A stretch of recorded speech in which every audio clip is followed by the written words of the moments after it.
को जानकर हैरानी होगी कि बिहार में 79% किशोर ऑनलाइन गेम खेलते हैं और यह देश में सबसे ज्यादा है। यानी बिहार ऑनलाइन गेम खेलने वाले बच्चों में पूरे देश में पहले स्थान पर है। इसकी उम्र सीमा 7 से 17 साल तक है। इस बात का खुलासा राष्ट्रीय बाल अधिकार संरक्षण आयोग ने किया। दूसरे स्थान पर यूपी और तीसरे स्थान पर महाराष्ट्र है।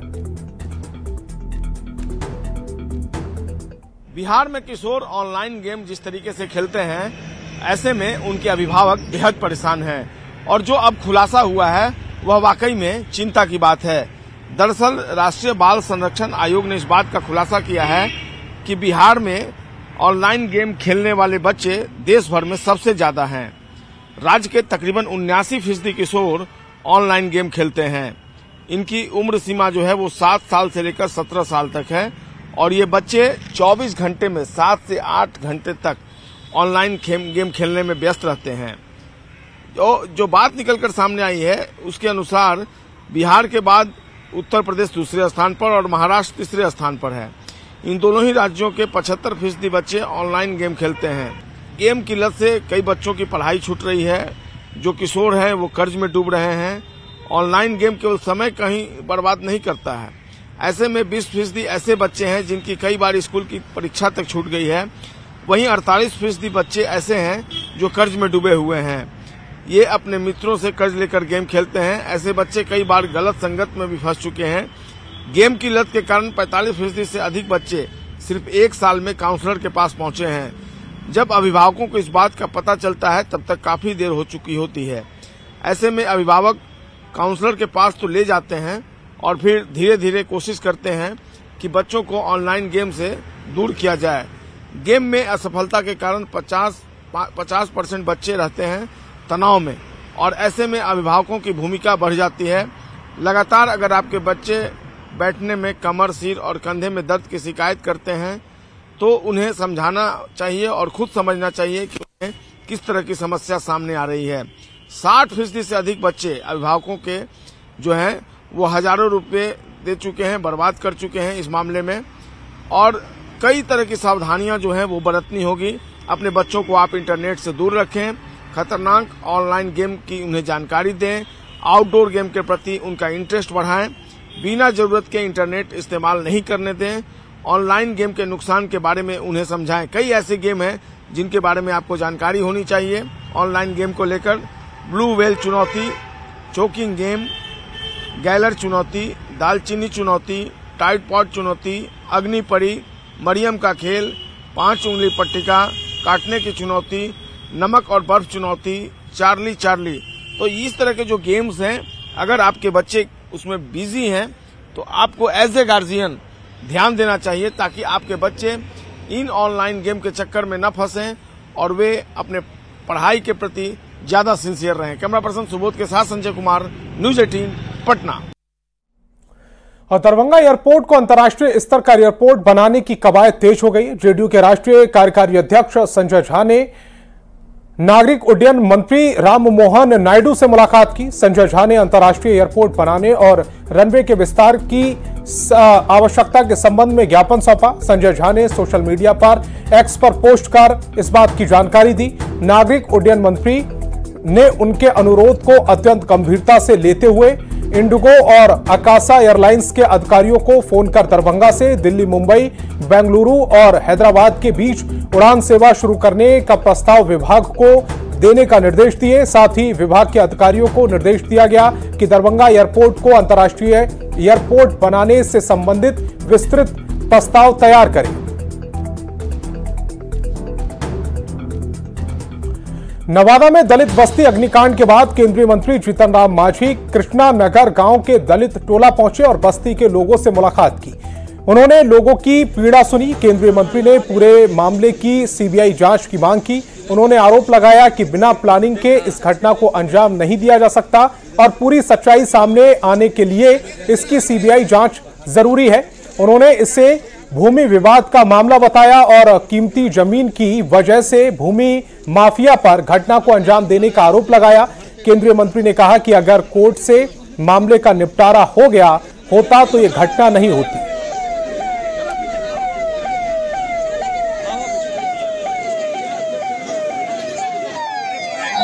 भूमि विवाद का मामला ये बनता है और ये भूमि विवाद का मामला 1966 से ही ये चल रहा है कि ये जमीन अब बहुत महंगी हो गई है, उनकी गिद्ध दी गई है और उन लोग यही सोचा है, जो जनरल फिनोमेना है कि जहाँ दलित लोग रहता है और ज़्यादा कीमती ज़मीन हो गई है तो उन लोगों को परवाना मिला है, तो न परवाना मिला है तो उन लोगों को वहाँ से इन प्रकार हटा दिया जाता है। 24 साल से चल रहा है टाइटल। अगर 10 साल पहले निपटारा हो गया होता तो शायद ये मामला नहीं आता। तो इसमें कोर्ट का भी दोष है, जिसके चलते भूमि माफिया को लगा इन प्रकार हम अभी इसको जमीन को कब्जा करने हैं। घटना घट गई, इसका मतलब है कि अदृश्य रूप में वो लोग भी इस घटना को साथ दे रहे हैं। तो हम मांग करते हैं कि इस घटना का सीबीआई जांच हो, क्योंकि एक घर का मामला नहीं है और एक जगह का मामला नहीं है। और भागलपुर जमालपुर रेल खंड पर पानी का दबाव बढ़ने की वजह से ट्रेन पर रोक लगा दी गई है। ट्रेन रद्द होने और रूट में बदलाव होने की वजह से भागलपुर रेलवे स्टेशन पर यात्रियों को काफी परेशानियों का सामना करना पड़ा। स्टेशन पर अनाउंसमेंट के जरिए यात्रियों के सूचना दी गई कि वहीं DRM ने बताया कि जब तक पानी का दबाव कम नहीं होता है ट्रेन पर रोक लगी रहेगी। स्टेशन पर परेशान यात्रियों से बात की संवाददाता विकास कुमार सिंह ने। यात्रीगण कृपया ध्यान दें, भागलपुर जमालपुर रेलखंड पर ट्रेन का परिचालन पूरी तरह से बंद कर दिया गया है। आज सुबह से ही भागलपुर के रेलवे स्टेशन पर यात्रियों को यह आवाज सुनाई दे रही है। दरअसल जिले में लगातार गंगा का जलस्तर बढ़ रहा है और इसका दबाव जो है अब रेल खंड पर पड़ने लगा है, जिससे कि भागलपुर जमालपुर रेल खंड पर ट्रेन का परिचालन पूरी तरह से बंद कर दिया गया है। साथ ही भागलपुर से खुलने वाली लंबी दूरी ट्रेनों का परिचालन जो है वो बदल दिया गया है। यहाँ से खुलने वाली अब ट्रेनें जो है बांका, हजदिया, जमुई, झाझा होते हुए क्यूल के रास्ते ट्रेनों का परिचालन शुरू किया गया है। अब ऐसे में यात्रियों की परेशानी साफ तौर पर बढ़ गई है। काफी दिक्कतें हो रही हैं। कल रात से ही ये प्रॉब्लम झेलने को मिल रही है। जितने भी यात्री हैं वो सारे लोग परेशान हैं, क्योंकि बरसात होने की वजह से गंगा का जल स्तर बनने की वजह से ट्रेन का जो रूट है उसमें पानी भर गया, उसकी वजह से काफी दिक्कतें हो रही हैं। बहुत सारी ट्रेन जो है अपने गंतव्य स्थान से दूसरी जगह जो जा रही हैं वो डाइवर्ट हो गई हैं। ऑटो कैंसिल मूड पे बहुत सारी ट्रेनें हो गई हैं। लोगों को काफी परेशानी हो रही है। देर रात से ही लोग यहाँ बैठे हुए हैं, परेशान हो रहे हैं। अभी हम लोग परमानेंटली इस पे आदमी हम लोगों ने लगाए हुए हैं, जो कि जल स्तर को जो है हर वक्त उसका चेकिंग कर रहे हैं। और जैसे ही जल स्तर जो है डेंजर लेवल से नीचे आ जाएगा और हम लोगों की स्थिति होगी कि हम गडर की हम स्थिति जांच के ये देख करके कि ये आवागमन के लिए सेफ है, सुरक्षित है, तब हम लोग जो है ट्रेन की आवाजाही को शुरू। जो लंबी दूरी की ट्रेन है उसका परिचालन जो है अब बदल दिया गया है। जैसे ही रेल खंड पर पानी का दबाव कम होगा तो एक बार फिर से ट्रेन का परिचालन शुरू कर दिया जाएगा। विकास कुमार सिंह, न्यूज़ 18 भागलपुर।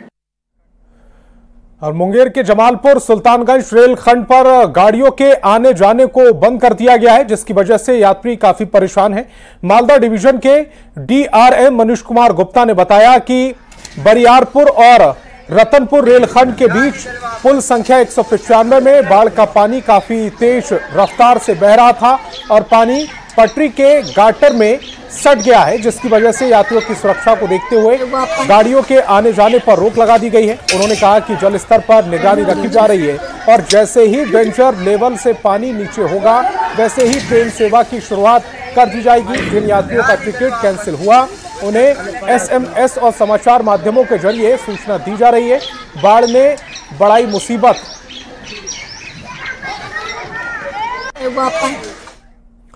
आरा में गंगा और सोन नदी का जलस्तर बढ़ने से 5 प्रखंड के कई गांव जलमग्न हो चुके हैं। वहीं शाहपुर और बड़हरा समेत कोइलवर प्रखंड के गांव पानी में डूबने की वजह से टापू की तरह दिखाई दे रहे हैं। चारों तरफ पानी ही पानी नजर आ रहा।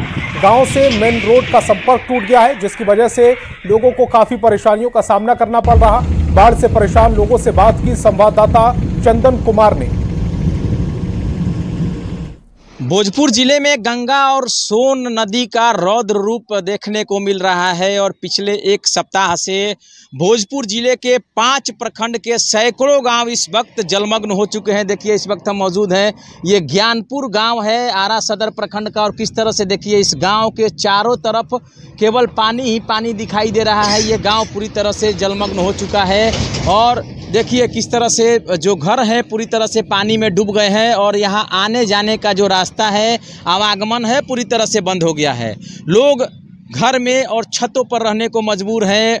बाढ़ की भयावहता का अंदाज़ा इसी से लगाया जा सकता है कि चारों तरफ से ये जो गांव है पानी से घिरा हुआ है। रास्ता बन गया है, नाव से आता है जाता है। अच्छा, कितना दिन से पानी लगल बा?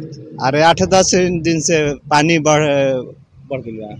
तो कैसे माने पूरा डूब गइल बा? चारों पट्टी पानी हो गया है। कैसे आप लोग जाते हैं? नाव से जाता है। अच्छा, स्कूल बंद है? सब स्कूल सब बंद है। कितना दिन से? हो गए 15-20 दिन से। 15-20 दिन से फसल उसल जौन लगा सब स्कूल में पानी घुस गया है।